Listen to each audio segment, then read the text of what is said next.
Добар ден, добро дојдовте во петочното издание на вестите на Канал 8. Стево Теодосиевски ја доби наградата за животно дело, што е највисоко признание кое го доделува општина Кочани. Наградата за значајни остварувања во развојот на општината пак годинава ја доби женскиот фудбалски клуб Кочани.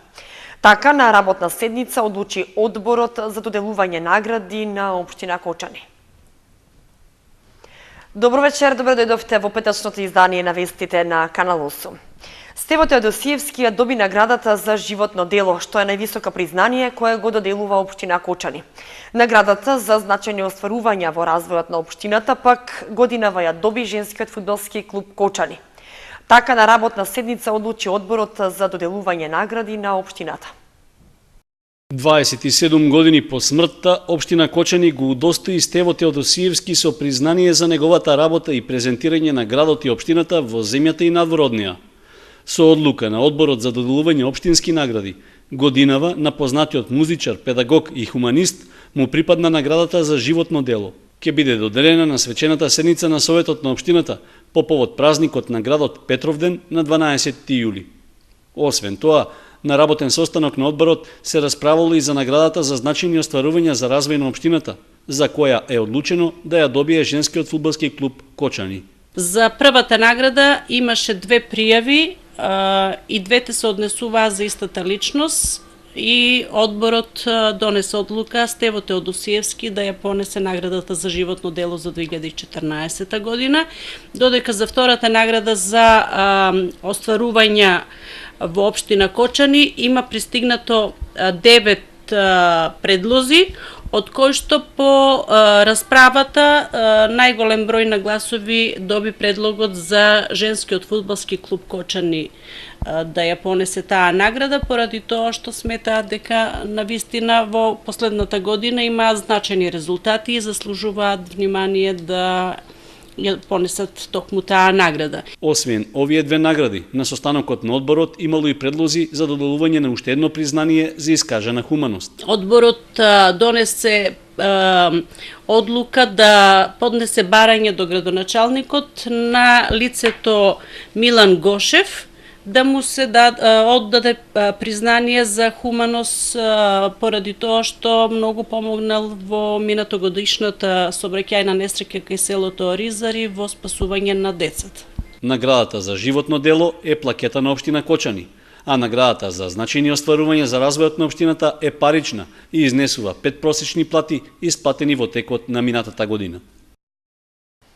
35-годишниот Гоце Лазаров веќе 3 години ги нема видено своите две малолетни деца, откако му ги зела неговата поранешна сопруга. Иако побарала од надлежните институции да му кажат каде му се однесени децата, досега никој не го информирал, па започнал судски процес за киднапирање и одземање на родителското право. Уште од мај 2011 година Гоце Лазаров од Оризари нема никаков контакт со своите две малолетни деца, откако поранешната сопруга со место на живење во општина Македонска Каменица насилно му ги одзела и побегнала со нив, иако тој го имал родителското право. Таткото има и писмено известување од Центарот за социјални работи од Делчево, во кое пишува дека после разводот од сопругата, децата му биле доделени нему за да се грижи и да ги чува. Лазаров вели дека за тоа имал и финансиски услови, затоа што заработил додека 2 години бил во воена мисија во Авганистан како припадник на специјалната единица Волци на армијата на Република Македонија. По враќањето од таму и разводот на бракот започнала неговата мака. На 16.5.2011 децата ми беа киднапирани од страна на бившата сопруга и од Центарот за социјални работи Кочани. Имаш ли сознание каде се седи? Сега немам сознание ни каде се децата, ниту кој се грижи за нив, ни дека се децата. До ден денеска 3 години. Загрижениот татко вели дека ангажирал адвокат кој покренал судска постапка со цел децата да му бидат вратени, односно да се дознае каде се и кој му ги одзел. Во меѓувреме се обидел и самиот да ги пронајде, па отишол да ги бара во Кумановско Ореше, каде живеела сестрата на поранешната сопруга. По кратка расправија со неа, во момент на афект, Лазаров пукал и ја ранил, пошто бил осуден на 6 години затвор и завршил зад решетки. Цела Македонија прошетав за да ги најдам децата, до децата никој ниту ми кажа од Центарот за социјални работи, ниту од полициската станица од Кочани да ми известат каде се најдат моите деца. И јас отидов во Куманово, деси се што се деси, што ми го уништија целиот живот. Кој беше вработен и сега изгубив и работа и се. Кој имам и документи се. Тука изјави дека мајката го има изгубено родителското право, се имам. До ден денеска не ми кажува Центар за социјални работи Кочани каде се децата. Лазаров поседува документи дека го имал родителското право, а од основното училиште Крсте Петков Мисирков од Оризари добил и известување дека двете деца официјално не се испишани и треба да посетуваат настава. Децата се веќе пораснати и имат ме заборавено. И мен како родител, и јас децата да ги видам не може да ги познавам. Веќе 3 години замина време. Никој не ми кажува каде се децата. Мајката ги ден денеска крие, бившата сопруга. И имам пријавено у полицијата, у полициска станица Кочани, у Центар за социјални работи. Но сите избегнават, нека никој да ми каже каде се децата. Која е причината? Имаш ли некакви сознанија зашто ти се случи ова целото? Тоа е се организирано спрема бившата мојата сопруга, Центар за социјални работи Кочани и полициска станица Кочани, кој е тога и бивши началник. И покрај долгиот период во кој нема никакви сознанија каде му се децата, Лазаров се надева дека во судската постапка ќе биде донесена пресуда во негова корист и ќе дознае кој учествувал во одземањето на неговото родителско право. Верува во праведно судење, затоа што според него правдината еден ден мора да излезе на дело.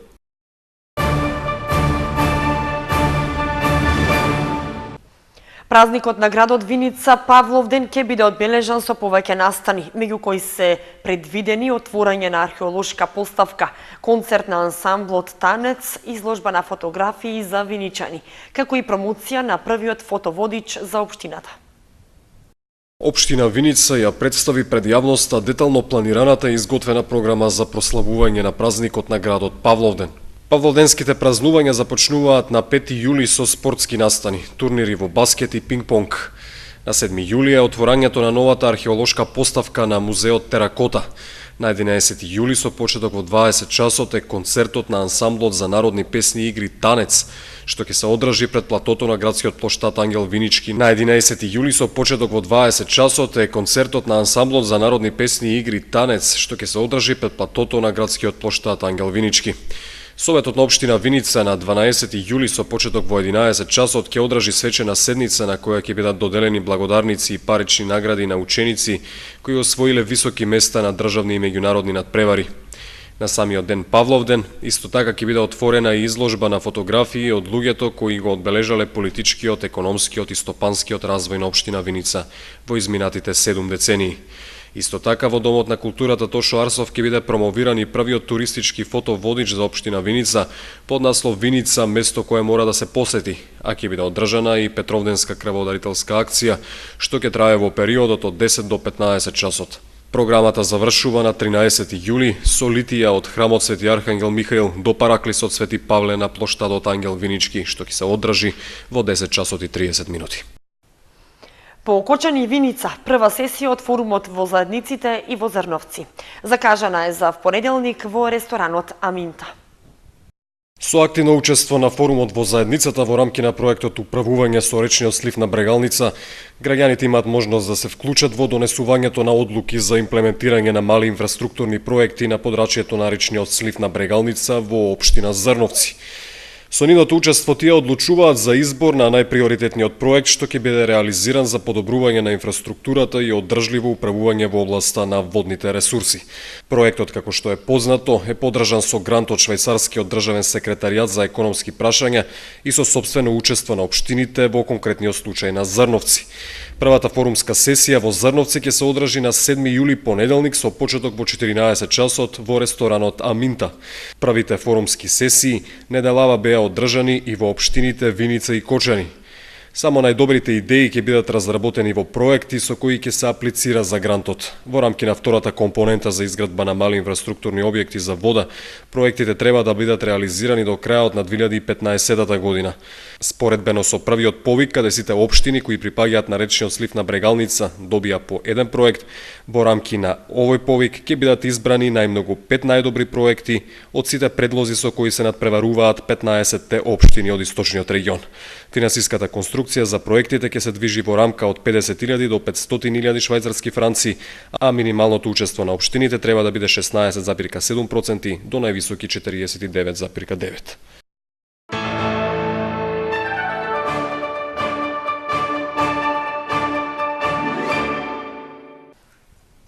Здруженијето на граѓани Јосип Броз Тито го одбележа 4 јули, денот на борецот во поранешната социјалистичка Југославија. По тој повод одадоа едноминутна почит и положија свежо цвеќе на споменобележјата од Народно-ослободителната војна во Кочани. Членовите на Здруженијето на граѓани почитувачи на ликот и делото на некогашниот југословенски претседател Јосип Броз Тито не го заборавија и овој 4 јули, датумот што во поранешната заедничка држава Југославија се одбележуваше како Ден на борецот. Скромно, но достоинствено се собраа пред споменобележјата од Народно-ослободителната војна на правоборците од Кочанскиот крај, за да им оддадат едноминутна почит и да положат букети свежо цвеќе. Тие што ја донесоа слободата, денес во која што ние уживаме, тие се заслужни за сето ова. Ама изгледа дека многу од нас заборавија дека тие ги дадоа и своите животи за ние денес да живееме во слобода. Освен десетината членови на Здруженијето Јосип Броз Тито, на одбележувањето на 4 јули во Кочани немаше представници од други граѓански здруженија или институции. Изгледа дека кочанските борци заборавиле дека е ова Ден на борците, ама ние Здруженијето не сме заборавиле и нема да заборавиме, ќе продолжиме да славиме и денес и во иднина, затоа што тие се тие што ни донесоа слобода во која што ние уживаме денес со сите нејзини благодати. Скромните финансиски можности со кои располага Здруженијето не овозможуваат неговите членови да направат побогата програма за одбележување на светлите датуми од поранешната заедничка држава. Според Трендов, за такво нешто немало ни потреба, затоа што нивна цел не е да се прават големи и скапи прослави, туку во сеќавање на луѓето да останат значајните годишнини кои се темел и за создавањето на денешната самостојна држава Македонија.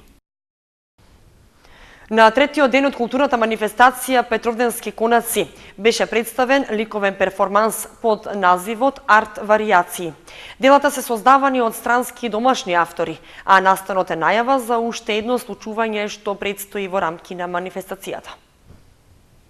Дела создадени на ликовниот перформанс во периодот од 2012-2013 година во реализација на Центарот за култура Бели Могри беа представени на изложба во рамки на третиот ден од манифестацијата Петровденски конаци. Изложени се 24 дела, од кои во првата година создадени се 15, а наредната уште 9 дела.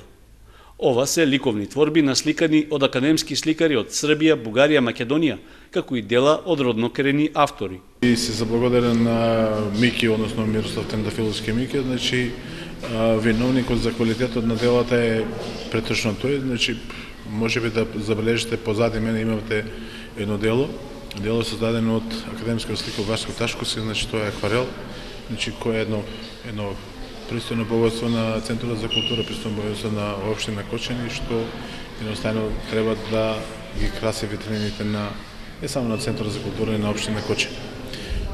Се надевам дека и ова година, 2014 година, ќе имаме интересни дела, сепак овој перформанс што ќе биде 2014 година ќе биде малку различен, за разлика од претходните дела, а разликата ќе биде во тоа што самите посетители ќе творат. Овогодишниот ликовен перформанс ќе се одржи во вторник на 8 јули покрај Центарот за култура на кеот на Кочанска река во периодот од 21 до 23 часот. Со задоволство можем да кажем дека ова година ќе бидат вклучени и млади сликари навежи од овдека од Кочани, поточно од секцијата на Центарот за култура, ликовната секција. Не знам, може да ги погледате овие дела и да кажете дали сме во она што ни беше идејата постигнали. Можем и воедно да кажем дека за еден ден е она што може да се пружи од секој сликар што го видите на делата создадени. Па затоа ова година ќе се потрудиме да бидеме во Кочани малку подолг период, да создадеме поквалитетни дела, да останат на Кочани, да останат на Центарот за култура Бели Могри. Манифестацијата Петровденски конаци 2014 ја донесува и традиционалната балканска поетска средба на Јановден на Конак. Потоа гостувањето на рок групата Black Diamond од Кюстендел, Република Бугарија, како и вечерниот концерт и настап на групата Dream Team со Елена Велевска и Маријан Коцев, како и есма со ансамблот Теодосиевски.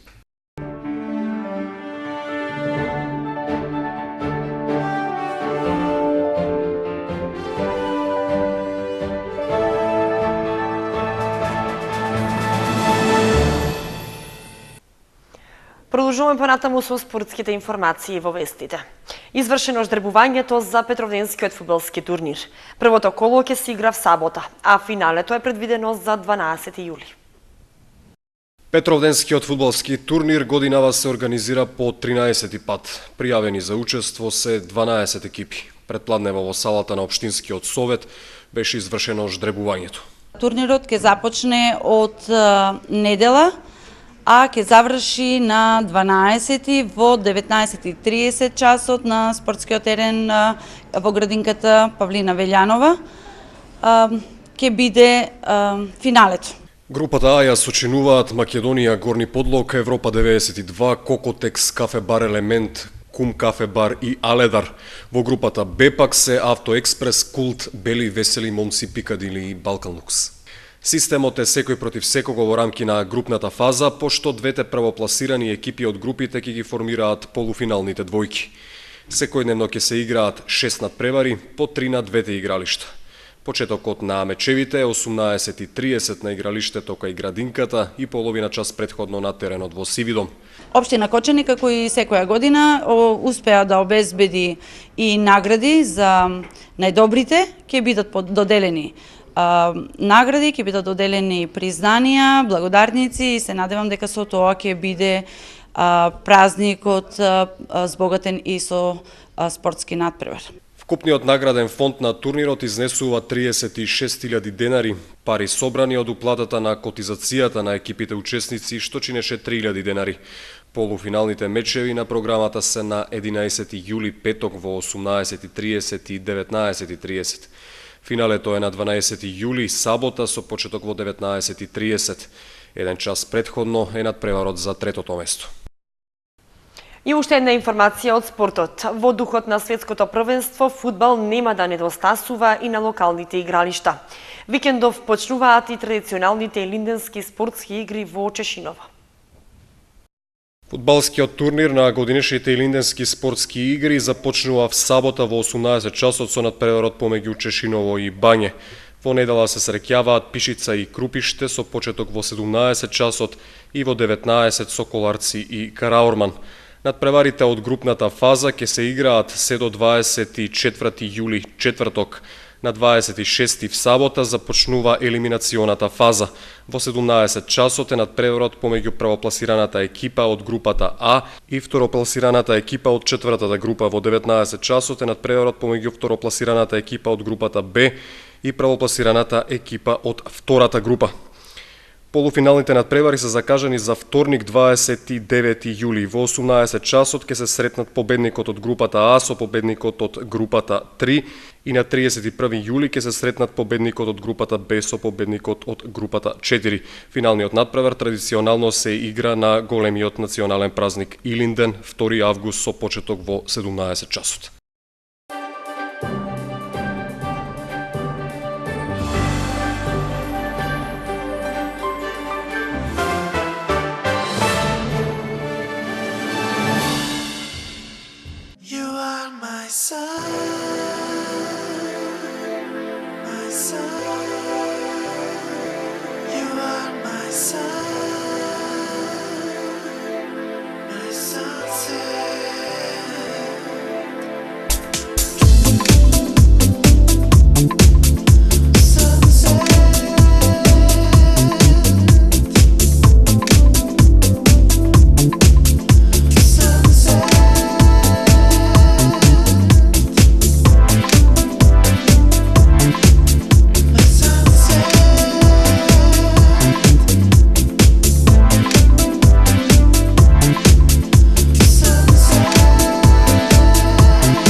Го следевте петочното издание на вестите на Канал 8. Ви благодариме што бевте со нас. Имајте убав викенд.